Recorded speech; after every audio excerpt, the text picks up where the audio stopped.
Hey everyone, Jim Gale here, Food Forest Abundance, and I'm here with Chad Johnson, and we're near Lake Superior up here in Duluth, Minnesota. And you're off-grid. Yep, off-grid here up against the Spirit Mountain Park. And we've done some earthworks and created our own little Eden here. It's amazing. I mean, we'll show you the outside here as we go, but this cabin feels so beautiful. It's just got good energy. Yeah. And how much of the food that you eat do you grow here on site? Maybe a quarter. I mean, definitely all our medicine, added value products. Yeah. It's definitely producing more every year. That's great. How long have you been living here? 3 years, 4 years.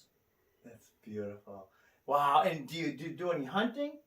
We are wild harvesting, wild culturing, just constantly. Nice. And a lot of this now is being poured out into the forest by birds and animals, but also the other way around. So things are coming in and going out. We have no perimeter fence. We don't irrigate. Yeah. It's set up by design just so everything is producing. Oh my God. And you're talking about the trout stream. What are they doing with that and how's that working? Yeah, government agencies are actually redoing trout streams here. They're seeing the value in them, and it looks like they're implementing them for farms and landowners. So yeah, we're looking at working with them. We've already gotten a wetland exemption from them. So nice. So things are moving forward on that front. Wow. So can we go look at some of the foods you've planted and design features? Let's check it out. Let's do it. All right. Should we do one take and then, or should we do separate?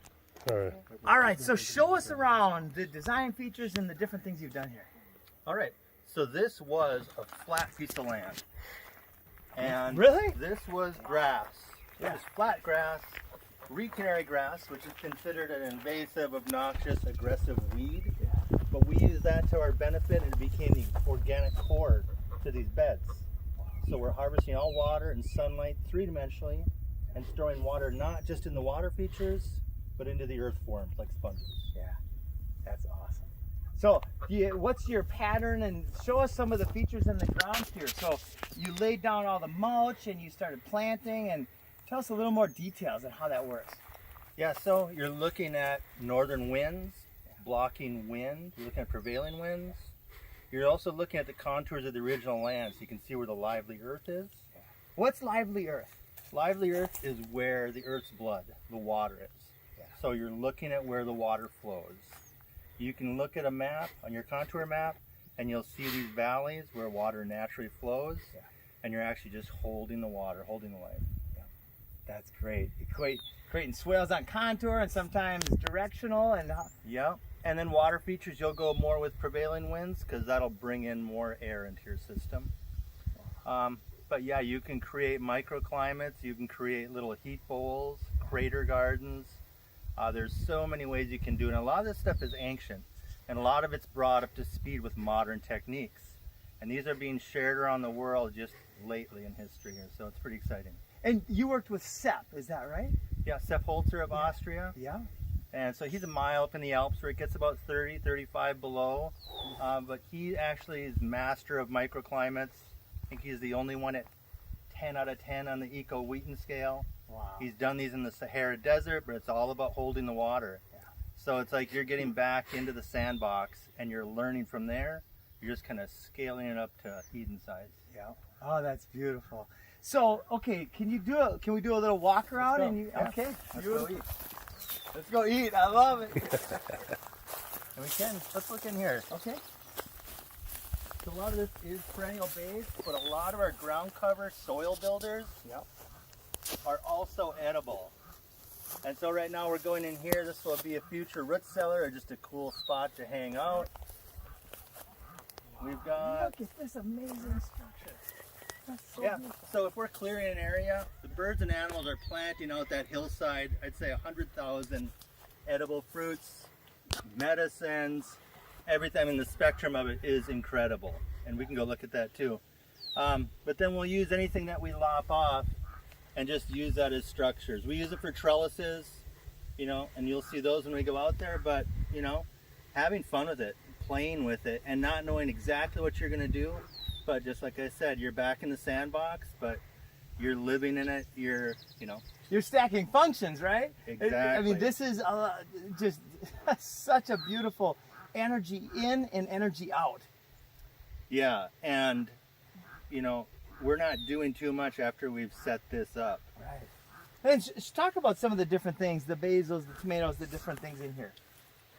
Yeah, so we kind of made this structure this year. We had one. A lot of times these structures will last 5 to 7 years. And then you can just renew it or whatever you want. And then we'll open it up with the broad fork just to bring a little air in and then for planting. Yeah. And then every year these tomatoes, we put them on the same spot every time. Normally they say to move them, and our experience has been they just get better. And then we're constantly picking basil. A lot of things like to be picked. When you're interacting in there, having that interaction actually stimulates that growth. If you think of like rhubarb or other things, holy basil, it's one of our favorite teas.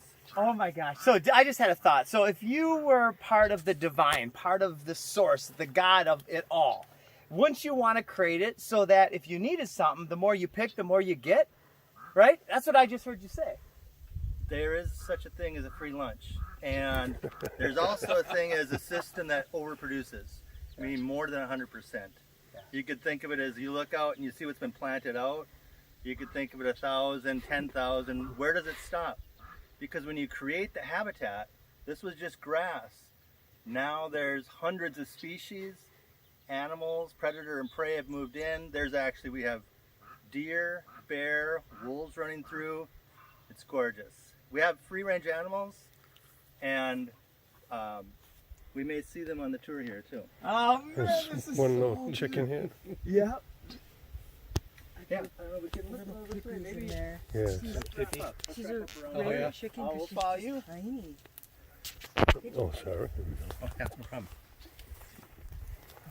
One little chicken in there. So I'm digging 5 feet down. There's worms. 5 feet down. I'm just digging in. When we do the earthworks, I laid down these big slabs of cement so we could hit it for like a root cellar floor. Yeah. And I'm digging down. We're getting 5 feet down. I'm still hitting worms. So these take like a year to charge up with water. Once that's charged, that's your regulation. It's automatic because like a sponge, if there's too much water, it releases it. If there's not enough, it's going to hold on to it. And this is living mulch right here. So if you think of what's being exuded by the leaves, besides just hormones and other things, when a storm comes in, the sap goes down, the hormones are released. It's like a living atmosphere. And so you create the habitat in here. And a lot of these we didn't have to plant. There's some things like... Talk about some of the species, the varieties. Yeah, so we got Aronia here. And if you plant wisely, even though we've been hit by deer before, you just get better at it. And so there's certain ways we'll do it. We'll plant them inside of raspberries, what I like to call raspberriers, and you can kind of protect them. Yes. And then it also becomes a nursery, so your tree or whatever you got wants to vault up. And so when you have that, it's not bushing out more and you're getting to that range where it can just keep going up. This cherry tree planted itself like 5 years ago. Wow. So, and we're in Minnesota. 5 years ago. Wow. Look at that. So you can see the beds, you know, and because it came from seed, it sends down a taproot. It's digging for nutrients, minerals, but it anchors in. As opposed to a potted plant, which would not do that the same way? We'll sometimes circle around or not find that taproot. Yeah, that main taproot going down. And you can actually get a peek at that too. And here's a groundhog hole. Yeah. There's your taproot. Look at that. Look at that. Yep, we can see it. Wow. That is so awesome. And then we have Mugwort, Oh, wormwood, yeah. volunteer apples. And a lot of things we like spreaders, things that just keep going. Because they either become edible or just more biomass. Yep.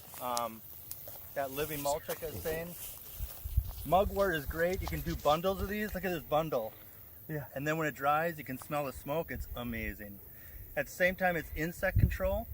So it's, you know, it's kind of bringing in beneficials. Yeah, there's so many things that are food and medicine. Great for cooking fish in. Yeah. Oh, I love Fish, fish. fish Salt or red pans. meats. And you can do something at the bottom of your pan. That's like, think of it as a nest. And you can start incorporating different plants, cook your stuff in it, have your butter, oil, and just bring that flavor in. Wow. So great. I'm just imagining that right now. Yeah. So, still a great tree, but it's older than that cherry, so you can see all these beds. And look at the apples coming in. Yeah. Yeah, and there's a mixture, like a lot of these we didn't even plant, so we just let them go and they become, you know, for this kiwi coming in. Yep. Now you can see this kiwi, and then there's another kiwi here that ended up having this as volunteer. And so then you got this vine coming up.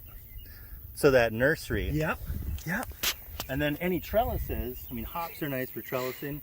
You right away, you launch up, you know, it can go up to 30 feet, but all of a sudden you have a canopy, which becomes a nursery, which becomes, you know, bird landing. But that's what we did over here. This is the old site, probably 7 years ago, and we just took this down.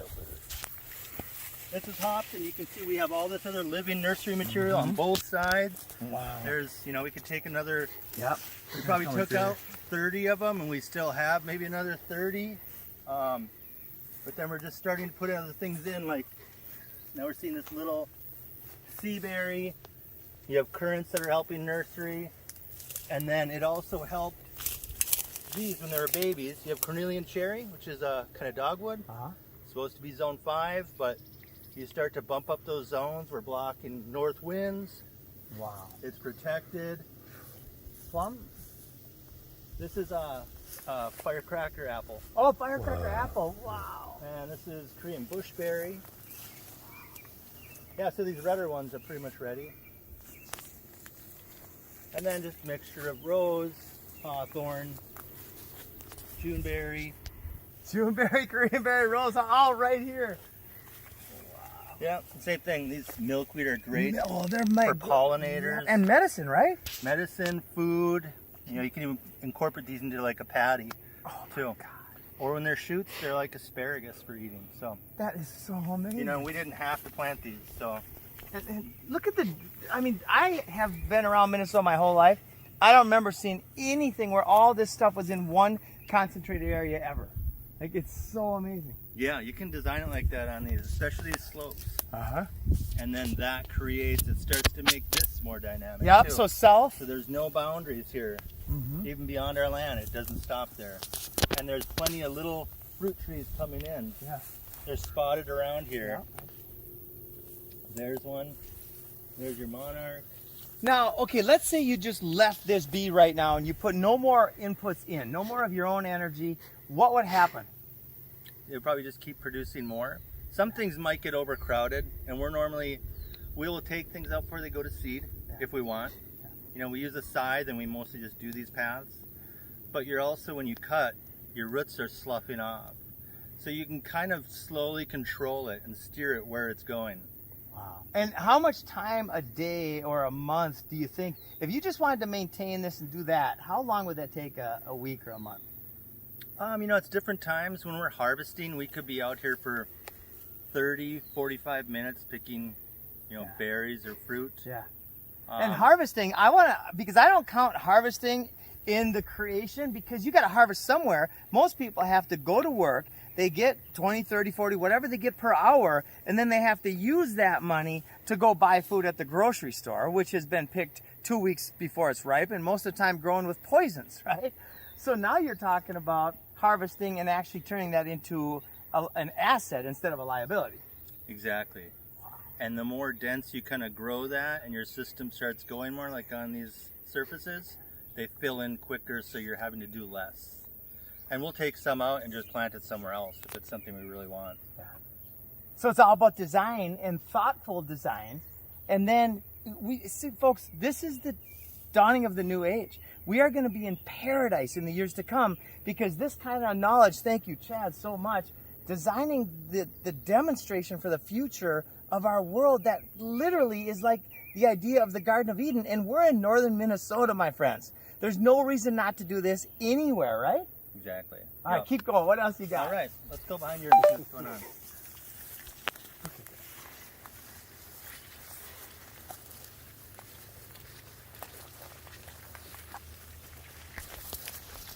These can be a little thorny. These are sea berries. Sea Sea berries, yep. You got that.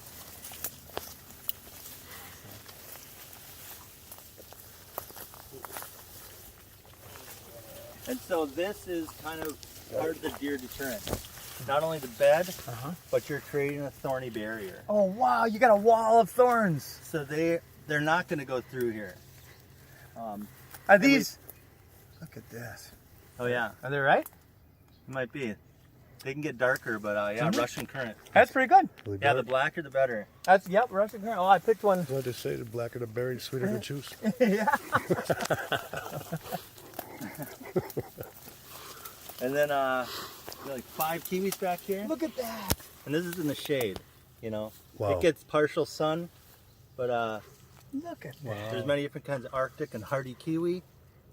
And these also make a great trellis. That's why we just started these out there. I call this a food forest, y'all. Oh my gosh. Yep. And if you get into Got it. like 5-7 years after Wow. maturing, then you're going to be getting, especially full sun, 50 to 100 pounds of fruit. And then you can just smell it. Yes, it smells amazing. It's like a sweetness. Wow. Yeah. And then we just have one male down here to every 7 females, and then they pollinate each other. So beautiful. All right. And this is blizzard mock orange up here. This got done flowering, but this was just white. Wow, that does smell good. Butterflies and bees everywhere. Too. Yeah, now I Yeah. can really smell that. Pollinators I don't even recognize anymore. Yeah. All right. Well, so we Head go back back this on. way. Yeah. Okay.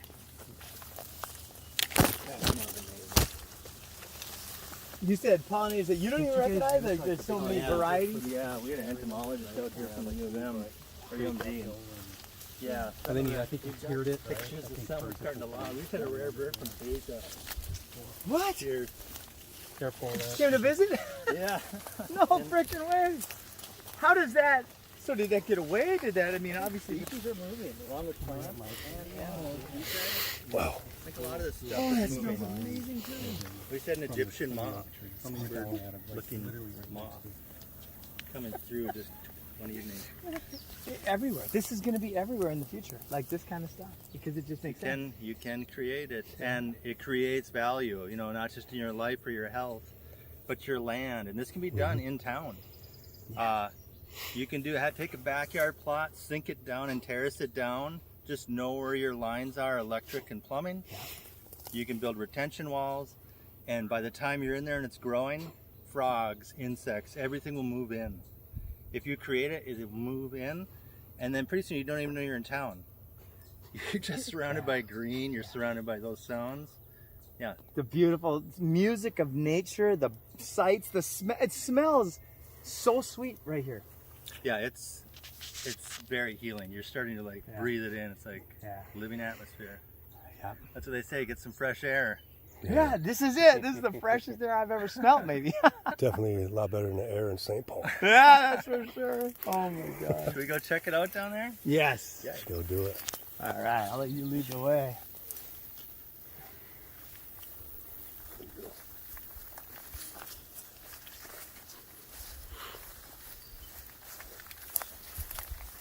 Yeah, and so as far as food, medicine, or added value, you know, there's so many routes you can go. So you're just kind of fitting it to your lifestyle also. Right. Every piece of land's different, every person's different. Yeah.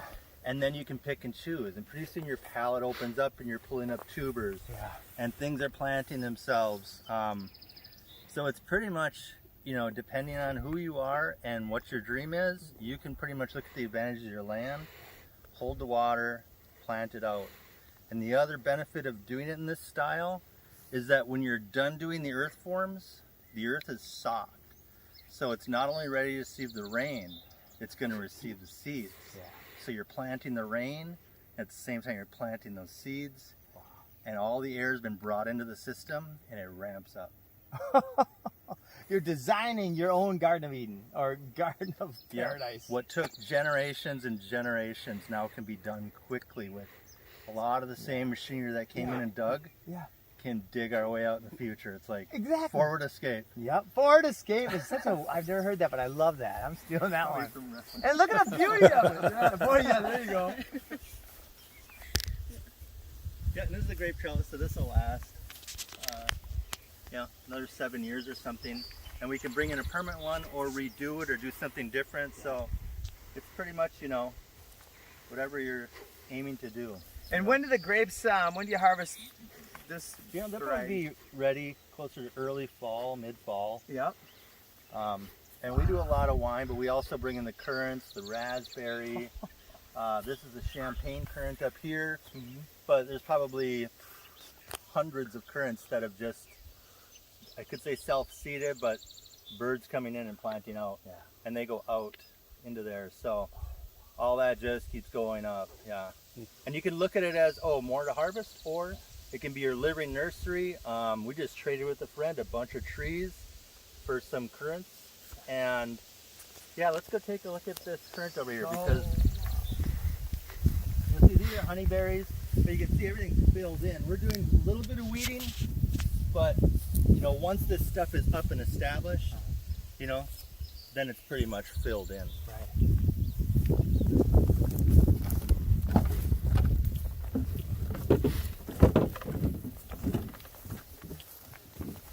Yeah, so this is champagne currant, but this is what I was talking about. These are rooted in. On these terraces, the fruit gets heavy, it falls down, of course it's getting bigger, and once it comes down and touches, it plants itself and comes up. And you can do that layering with vines, you can do it with an apple tree.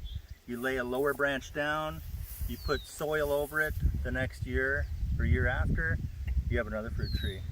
You can take a Raspberries, vine. blackberries, right? Yep. And what else? What were you gonna say? Yeah, kiwi, a ton. Roses, gooseberry. And so you could take, the vines are easy because they're flat. You can lay them down like that wisteria over there, and you could just cover them up here, cover them up there, and pretty soon you have a bunch of plants. And so that's called serpentine layering. Wow, that's beautiful. And we do a lot of these peonies. We have like 20 some. Those are for, we do a bunch of medicinal lotions, salves. Oh, where can we, before I don't want to forget this, do you want to talk about any website or how anybody can order that stuff from you? Oh, sure, yeah. We just put up a website called naturesmylover.com, and Robin does a ton of medicines. It's, you know, pretty much the gamut. Yeah. And the results for people with skin and other stuff has been like same thing, wide spectrum. And yeah, there's some pretty amazing ingredients. Yeah, so naturesmylover.com. And yeah, we can look more into that if you want to. Okay, cool. We'll put a link. Yep. So Look at that beauty. Wow. this was originally a wooden trellis. And when this came down, then we're like, okay, everything's established and rooted in. Yeah. We put in the cattle panel, some T-posts, and this is the first year's growth. So this is 6 weeks of growth. Wow. What? I would have thought that was a couple of years. Wow, that's good soil right there. Good energy. Yeah, and the worms, you know, if you dig around, it's worms everywhere. They inhabit these. And, you know, it takes in the rain, so they follow that in. We have a baby robin being born in here, Mm-hmm. but we did some of that serpentine with this grape. Yep. This is a Minnesota wine grape, Frontenac. And then we could just take it again, and every time we could bring it down to the ground and cover it up. Absolutely amazing. Now here's a fresh one. We didn't do any wooden thing here, but we're like, well, we got 30 hops. So we've now buried 30 hop vines and pretty much waiting. But see how the nursery isn't around here? You know, if we did have, we could put in other taller things to come in. Now we're building that protection, that nursery. And this, I should say, this area is pretty much, we've been working this way. This is all clay. Wow, so you've got 5 feet of soil over here and mostly Clay all over clay here, yeah. And it was all clay, right? Yeah, this is pretty much clay. Wow. Up to this bed over wasn't, but this whole area was clay. Yeah. Robin came in and started putting in clay living things like clover and especially this comfrey and different dynamic Yeah. accumulators. They dive down, they start pumping up nutrients and minerals, it drops down the leaves, and then suddenly you're changing the soil. And it's habitat for spiders, insects, everything else. Tell us about the idea of weeds as looked upon by the normal U.S. citizen. Yeah, it's kind of a veiled thing, and you can even take the word invasive. Yeah. That's also a veiled thing, so it's all perspective. Mark Shepard said, you know, when you hear the word invasive, what do you think of? To fight. Yeah. Fight. You're being invaded. Yep. Yeah, and it can be invaded by food too. It's all how you want to look at it. It's like a marketing. Weeds is a marketing term, so you get you to buy poisons, right? It's a $1 billion industry. It's definitely a moneymaker. Check out David Theodoropoulos. I had a chance to sit down with him and talk to him. We just happened to meet in the Redwoods. I had no idea I was talking to him. I was like, oh, it's you. And so we had to just sit down and talk, and we were both exchanging ideas. It was great. Nice. Yeah, it's all how you frame it, you know. Yeah. So. And there's no accidents in the universe either. Like that was No. meant to be, I think. That's how I look at it. Yeah, pick a weed and look it up, and then all of a sudden you find out it's medicinal. Yeah. Same with this reed canary grass, which there's some of it around here still. It's like one of the highest concentrations of DMT on the planet. And they said we'd never get rid of it. They give us money to poison it, and we took it, and it became the organic core of these beds. So it was the beginning. It's kind of like this dreaming core of this landscape. So then I'm going to go where I go, right? Why would they give you money to poison one of the best psychological tools for humanity given to us by the divine? Why would they take out, you know, I won't even say them because I'm getting censored all over the place, but you know what I'm talking about. If they say it's poisonous and they give you something to kill it, I'll use dandelions for an example. Then it's probably really good for you, right? Yeah. Yeah. Funny how that works. We're coming out of the dark ages. Though. Yeah, we are. We're coming to the light.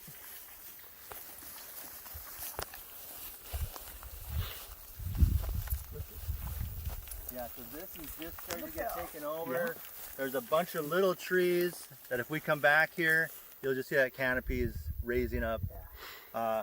You can cut this comfrey. It's a Bach 13, so it's a special kind. It doesn't go by seed, it goes by root and produces a ton of biomass. It has a neutral effect on the soil instead of a little acidic effect. And you get a ton of it, so you can start mulching Look out. at all that you can biomass. start mulching it out, and it's medicinal, it's healing, edible as a young leaf, also put into lotions. It's an incredible plant, and it just keeps producing. That's just so cool. Chad, what is this plant with the red flowers right there? This is borage or monarda or bee balm. Nice. Yeah, and this red one's the native one. And what is the use of that? Bee balm, Yeah. you can use it as a tea. Also, it's medicinal. Robin probably could give you a full spectrum. It's best for pollinators. Yeah. That's why I like it. Cool, and it's beautiful. Yeah. What a function beauty is, Yeah. right? That's the only function that our system has been twisted everybody's mind to think beauty is a monochromatic plant that provides no food, no smell. I mean, it's the lawn, right? Come on, folks, it's time. It's time. Yep. Yeah, it's time. And we have nettle. Yeah, it's a And this will medicinal. just, and it'll just keep improving your soil. Here's a rescue pear tree. 3 years in, my friends, and this is just, you could live off the food you produce here probably within fairly soon, I bet. If we harvested everything, yeah. Yeah. And a lot of these we're letting go. This was a pink lady from seed. Robin took a bite of an apple. There was the seeds, and they already had tails coming out. So put them in a little pot for a while. Then she put them out, and now these two are going. And then you notice things to like deter deer. Wow. So you put, so you planted Surround this it. stuff as a, And this stuff A actually living- planted itself, and we just let it go. yeah, I gotcha. Yep, That and makes then sense. you kind of like can dig in Yeah. and then have it be around here. That's And then potatoes. So you can kind of pick plots that you're going to start taking over and start replanting. Potatoes is a good pioneer one. oh yeah. Yeah, Dr. Karina and her husband were just here, and they said, I can't believe we don't have any potato bugs. Yeah, and so we put these in and pretty much haven't had to touch them. Wow, no potato bugs. A lot of people are so worried about bugs in their system and diversity. Okay, I'll let you answer this. Why aren't there potato bugs here? Yeah, it is the diversity. The diversity is kind of the polyculture, and you could think of it as a brain or the imagination that's going on under the soil. Wow. Because the same neurons you have in your brain that are contained by the skull are actually flowing underground. You can call it Gaia, you can call it God's source of creation keeps going. Mycelium. Mycelium's another good one. Yeah. Mycelium can send and bring nutrients and information for miles, It's depending on how long it is. It's amazing. Yeah. And it holds moisture, it makes beneficial connections with other roots. But yeah, because of that connection with everything else and this same flow form for water to regulate itself, creates really healthy plants. That is so They neat. look great. Wow.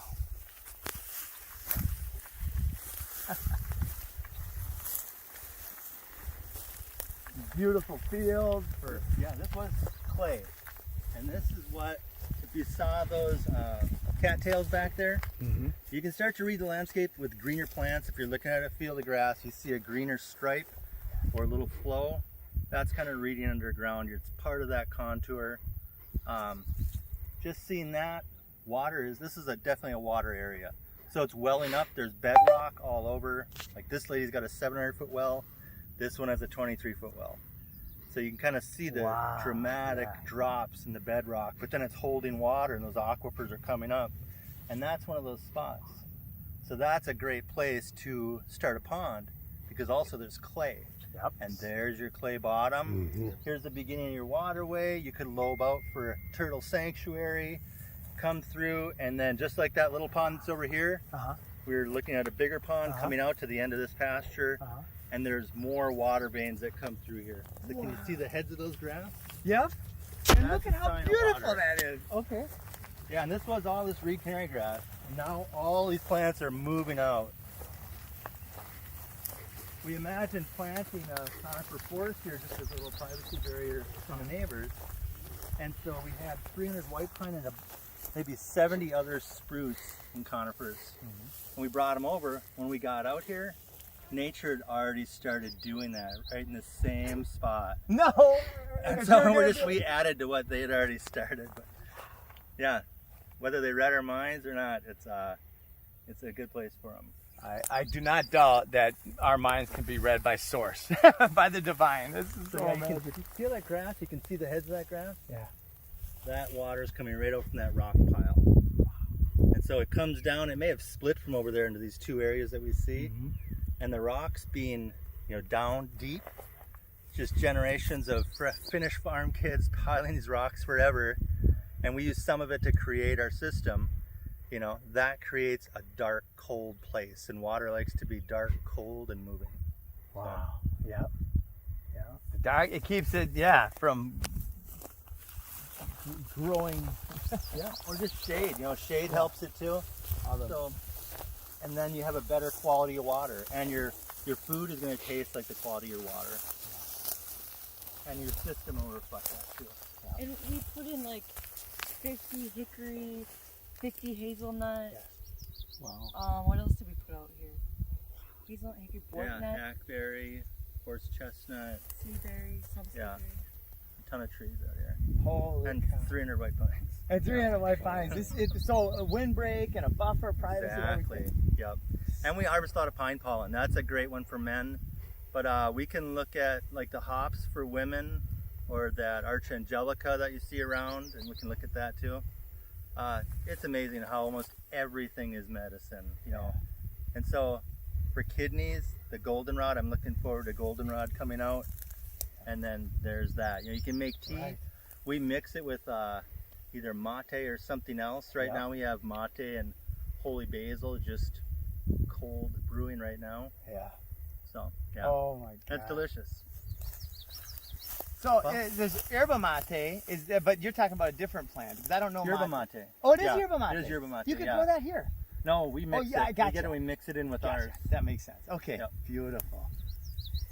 Yeah, it has about 10 times the phytonutrients of green tea, I think. Right. Something like that. It was exorbitant. It was a big difference. I know when I looked Wow. it up, and And we're growing a lot of that at Gulf's Landing too.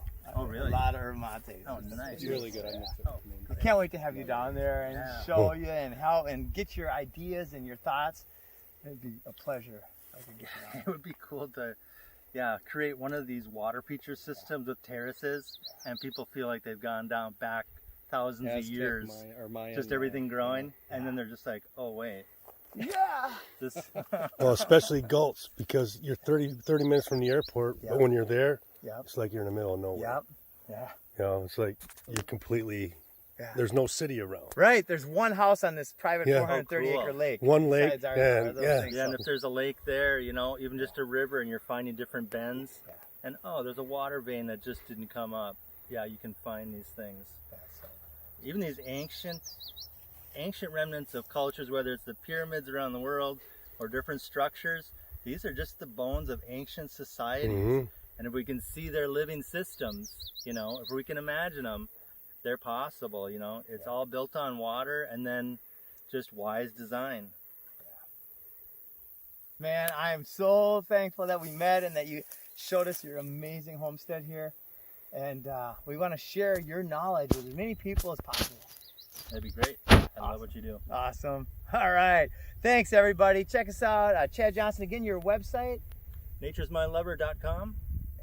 naturesmylover.com. What a great name. So thank you, everybody, and have a great day. And we'll be talking a lot more and bringing a lot more wisdom to you.